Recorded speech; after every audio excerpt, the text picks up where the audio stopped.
Hey YouTube, super exciting day today. Now that we have crimped this connector and the battery is working, I'm still surprised the truck starts, but it's been sitting here for a few months. So before driving it, I want to do a few other maintenance things. Let's start with doing some research on the tire pressure.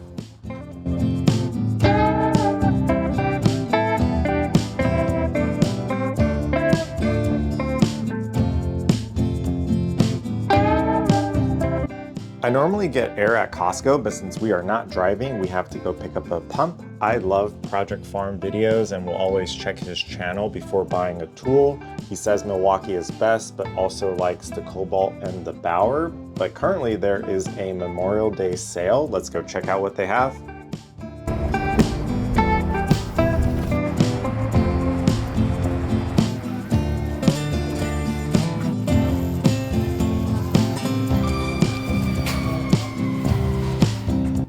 We are back from shopping. Here is the receipt. I think this is a pretty good deal. Not only were the batteries on sale, but we also got the tool for free. Gonna make a couple unboxing videos and then set up this area to pump up the tires.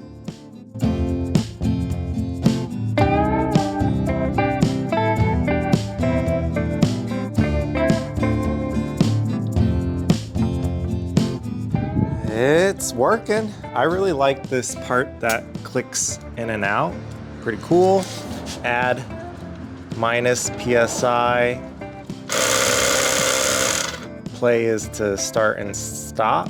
Power button. I went with 32 PSI because this website says 2.2 is 31.9. Always check the side of your car.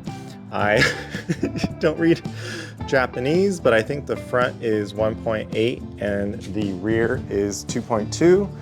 I like using my own tire gauge just to double check. Pretty easy video, number 282 done.